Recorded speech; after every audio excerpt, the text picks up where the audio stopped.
Greetings from the Hulk Room. Now, it's been a couple of weeks since I have done any reviews for my comic books, so I've got a pretty substantial stack here to review, so I'm going to try to keep these brief, so just to get you all caught up. And I won't make this video too long. No one wants to watch some 30-minute video of me just yammering. Anyways, without further ado, Howling Commandos of S.H.I.E.L.D. number 4. Now, this is a book that's pretty much tailor-made for me.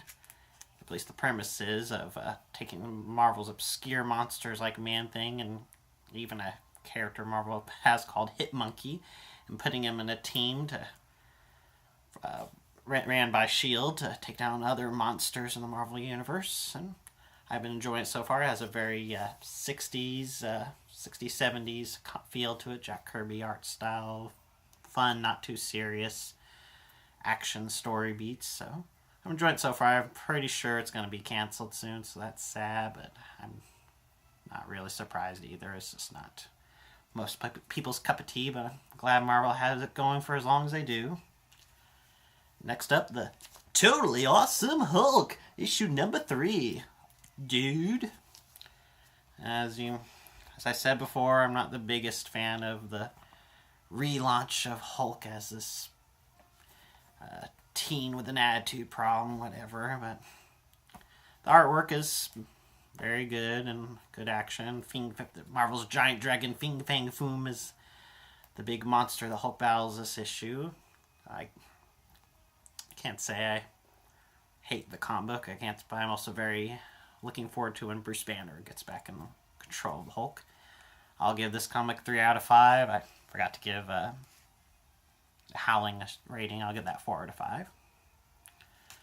Next up, both issues 48 and 49 of Batman. Now, ever since the New 52 relaunch a couple years ago, Batman, Scott Snyder has been, and Greg Capullo, I'm not sure if I'm pronouncing that right, have been writing and drawing this book, and they have been some of the amazing, some of the best comic books out there. With those great storylines, with 2 great Joker storylines, and a brand new villain to the already a great Rogues Gallery of Batman and the Court of Owls characters. But unfortunately, this storyline I've been not a fan of at all. I just don't care about Commissioner Gordon as being Batman. I want Bruce Wayne to be Batman. Robo Gordon Batman just doesn't appeal to me, but it's still not a bad comic book. But like the Totally Awesome Hulk, I'm ready for it to go back to status quo. So I'll give each of them 3 out of 5. Plus I really don't like the villain, the Bloom thing, the Flower Man thing, whatever he is. He's just stupid looking. So, but even with all those complaints, it's still Scott Snyder and Greg Capullo do good books, do good artwork, do good writing, but I'm just not a fan of the whole premise. So their normal 4 out of 5, 5 out of 5 book is probably down to 3 out of 5, at least for now. Howard the Duck number 4. I have been in love with Marvel's Howard the Duck relaunch. Well, 2 relaunches in a year now, thanks to Marvel. The reboot of the entire line a few months ago, thanks to Secret Wars. But this one's a little down. There's quality. Others, it's been a consistent 4 out of 5 and not 5 out of 5 book is. But then this one's just nothing major happened this issue. Nothing too funny. Nothing too special. I'm sure they'll make minor hiccup and they'll be back to their normal quality. But I'll give it a 3 out of 5.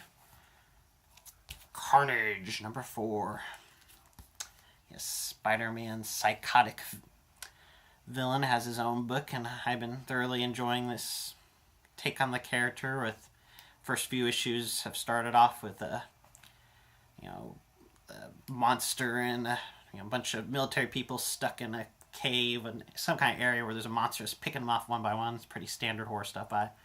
I love my horror movies, and this has been a very good horror book. Now we're switching over. The storyline seems to be going to now. Carnage seems to be worshipped by some cult, which reminds me of easily the worst Halloween movie, Halloween 6, The Curse of Michael Myers, which had the same premise. And so hopefully that is a lot has similar premises do not equal similar quality going forward. But I enjoy this so far, and I definitely enjoyed having Man Wolf issue before, and now this issue getting Toxin fighting Carnage was cool. So I'll guess 4 out of 5. Spider-Woman #3. Spider-Woman is a book I normally would not be on my radar. Just not a character I care about, but the writer's a man named Dennis Hopeless, who's a local writer to my neck of the woods, and I've met him a few times at conventions. He seemed really nice, so I wanted to give one of his books a try, just to help him out or support the guy. But honestly, even if I didn't know the guy from Adam, it was still a very good book, and I would still be getting it, even if I didn't know anything about the writer. It just have been very. Right now, Spider-Woman's pregnant. She's trying to survive and take down pretty much a whole army by herself, even while she's trying to care for her unborn child, and while she's very pregnant, 9 months pregnant. So it's been very funny, very good action artwork, very good. I'll give it a 4 out of 5. Now we get to the Deadpool portion of our lovely comic books. We got Marvel's definitely making sure to pimp Deadpool out to go with his feature film. We have Deadpool #6 of his main book. And then we also have Deadpool #7, which comes in at the wonderful price of $10, thanks to it being a 25th anniversary giant book. Now, Deadpool 6 was a one-off issue that went to the future with a future Deadpool, which wasn't a big fan. Didn't really like that issue. I'll probably only give that 2 out of 5. Deadpool's #7, the big giant issue, might be not worth $10, but like I said before in an earlier video, I'm a huge fan of the mercenary team that Deadpool's put together in this book. After the main Deadpool storyline gives each one of the mercenary characters, Stingray, Terror Incorporated, Slapstick, their own mini stories, and I'm just so happy to see Slapstick and Terror get their own anything that automatically bumps this book up. I'll give 4 out of 5. Spider-Man and Deadpool #2.